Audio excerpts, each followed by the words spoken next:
এই আজকে মনে হয় 7-8 জনে আমরা সহযোগিতা দিতেছি। কেউর গড়ে আগুনে গড় ফুটছে, কেউর গরু মারা গেছে, কেউর টিন গেছে। এখন আমি এমপি হইবার পর আমার প্রত্যেক দিন সকালবেলা ঘুম থেকে উঠিয়া ইভন তো আমার মনে হয় না আমি গত 3 মাসের মধ্যে কোনো শুভ সকাল বলতে যেটা বুঝাইতে আমার হয়েছে না। কারণ ঘুম থেকে উঠিও নি খেউর না খেউর, কারণ হইলে আমার উপরে শ্বাস পালায় প্রায় 7 লাখ মানছে। কারণ এ বেটার যদি রাত ঘুম না হয় সকালবেলা আমি খবর পাই না নি যে গ্রামের মানুষের কারেন্ট আসিল না, ঘুম হয় না, তো এইটা আমার লাগে না নি কিছু।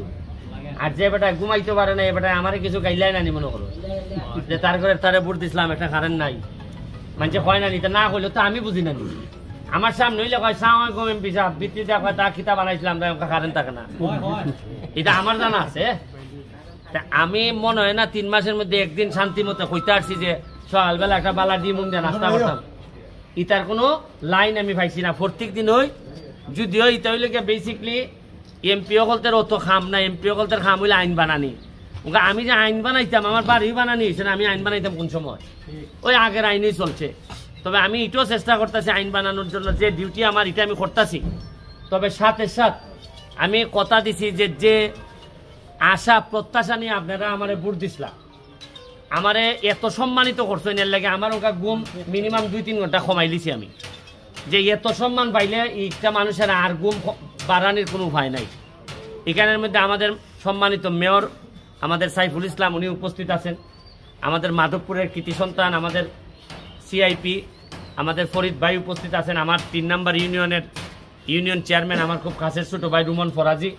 এখানে আমাদের আরেকটা লাভের লাভ আমরা পাইছি, পটুয়াখালীর সদর ইউনিয়নের চেয়ারম্যান আমার ছোট ভাই সেলিমরে আমরা বিভিন্নভাবে কাজে লাগানোর চেষ্টা করতেছি। এখানে আমাদের উপজেলা নির্বাচনে প্রার্থী আমার খুব কাছের ছোট ভাই রায়হান, এখানে আমাদের মেম্বার লাল মিয়া মেম্বার, যদিও মেম্বার কিন্তু আমার লেগেছে কাম করছে রীতিমতো একটা উপজেলা চেয়ারম্যানের কাম করে দিয়েছে আমার, আমি তার কাছে খুবই কৃতজ্ঞ। জামাল আমাদের এই সোহাগ ভাই আমাদের উপজেলা আওয়ামী লীগের সাংগঠনিক উপজেলা এই পৌর আওয়ামী লীগের সাংগঠনিক আমাদের সোহাগ, এখানে আর একটা আছে রাসেল রুমন্ত আছে, হ্যাঁ হ্যাঁ আমাদের সুয়েল আরমান বই আছে নি, সুয়েল আরমান আছে, সবাই আমার এই যে নামগুলা কইলাম বা এখানে আমার বন্ধু লিটন সহ আমাদের রিনা আপা আছে। আপনারা জানেন যে এই সাথী আইন ইউনিয়নের একলাস ভাই কই একলাস ভাই ও একলাস ভাই আমার আইন একলাস ভাই আইন, তো এই মানুষগুলার নাম বললাম এই কারণে যে এরা আমার নির্বাচনে পাশ করাই যে বসে আছে তা না, অনেক জায়গায় আছে নির্বাচনে পাশ করাইয়া মানুষে মনে করে যে তোমার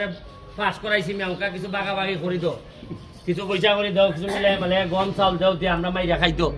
কিন্তু আমার একটা লোকেরও আল্লাহ মাহবুদ জানে কিভাবে মিলছে, হয় না যে আদর্শে কি মিল দেখুন, একটা লোক আরো যেমন ভাগ হইছে এরা নির্বাচনের আগে যা না দিছিলাম এর চেয়ে বেশি ভাগ হয়ে গেছে এরা আরো দিত মানুষের।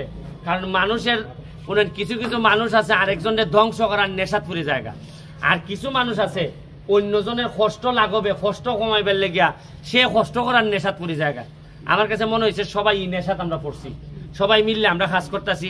আপনারা জানেন সকালবেলা ঘুম থেকে ওইটা জানাজা পড়ছি, জানাজা পইরা এই রাস্তার ঘোষণা দিয়ে আইছি যে লোক মারা গেছে তার সম্মানে আমরা রাস্তাটা বানাইমু। এটি হলো কাশিশাল থেকে নওগাঁও পর্যন্ত দিয়াগাঁও পর্যন্ত। এরপরে গুগাওর একটা গড় ভাঙছে পৌরসভার ভিতরে, এটা তারে নগদ আমরা ফরিদ ভাই 10,000, রায়হান 8,000 আর আমি টিনের ব্যবস্থা করে পিয়া সাহেবের মাধ্যমে দিয়ে আইছি আমরা। এরপরে আইলাম হইল একজন কিডনি রোগী, 2টা কিডনি হয়ে গেছি গা, তার ফুফু রাজি হয়েছে কিডনি দিত যে টাকা লাগে 15 লাখ, ওই যে কিডনি দেওয়ার লাগে ওই ট্রান্সফার করতে গিয়ে লাগে, তো এইটার টাকা ম্যানেজ করার লাগতেছে। এখন আবার যাইমু, আবার বাগানও যাইমু, বাগানও আমরা এই আপনারা জানেন যে জেলা পরিষদ থেকে আমার নামে 25 লাখ টাকা বরাদ্দ হয়েছে। কত হয়েছে? আমি চাইতেছি যে কিতাব বরাদ্দ হয় আমি কইমু আর তোমরা জবাব দিবা, তাহলে আওয়াজটা কোন সারা দেশে বুঝবো নি। আমি যদি মিনমিনাই কই আমার জেলা পরিষদে কিছু হয়েছে এটা পরে আলাপ করবো। এটা এইভাবে মাথার স্টাইলটা কারণ কিটা জানো নি যে আমার কিছু হয়েছে মানে তোমার কথা হইতাম না, কারণ আমি কিছু মারতাম ওই কথা টাকা। আমার কথা হলো পরিষ্কার, টাকা তোমার বরাদ্দ হয়েছে তুমি নিতে চুপচাপ। আমি কথা দিছি যে এই হারাম যেন আমার রক্তের মধ্যে না ঢুকে। নির্বাচনের আগেও কইছি পরেও কইয়া যাইতেছি, মরার আগ পর্যন্ত যেন আমি কইয়া দিতাম পারি যে হারাম আমরা রক্তের মধ্যে যেন না ঢুকে। আমি আপনারা ধন্যবাদ জানাইতেছি, যেটা দিতেছি আপনারা ক্ষতিগ্রস্ত, এটা আপনার ক্ষতির তুলনায় অনেক কম। তারপর আমি চেষ্টা করে যাইতেছি, এখানের পৌরসভার চেয়ারম্যান যিনি আছেন তার সাথে আমার ব্যক্তিগতভাবে কথা হয়েছে, তারে নিয়ে আমি পার্সোনালি বইছি। এই পৌরসভার মেয়রের যা যা লাগে, তদবির লাগে, যা লাগে, এইভাবে আমি কোন আর পৌরসভার মেয়র হইতাম নি না, বা সে কোনো এমপি হইতো নি না। এই বেটাতে এমপি হইলে তো আরো 5 বছর পর হইতো। এর লাগে আমরা মিললে মিশা কাম করতাম, কাম করে যাতে সোনার গাছটা যাতে আমরা ডেভেলপ করতাম পারি। আর তার অর্ধেকের বেশি কাম আমি কইলে লাইছি নদী খনন করি, যেটা তার করার কথা আছে। আর আগের এমপি সাহেবের ডরাইয়া খামই ধরছেন না, আর আমি টাকা বরাদ্দর আগে আউলাই দিছি। হ্যাঁ, আমার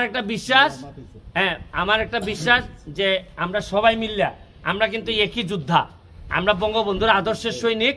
জননেত্রী শেখ হাসিনার যে নেতৃত্বে আমরা দেশটার একটা বঙ্গবন্ধুর সোনার বাংলা বানাইতে চাই। আমরা একই দলের, একই আদর্শের, একই যোদ্ধা।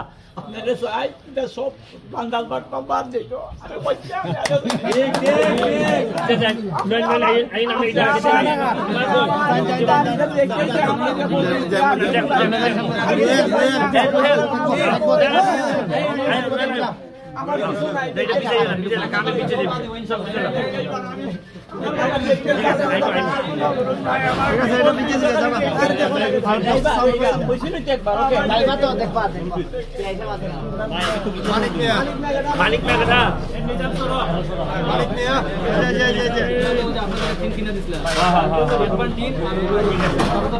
Thank you.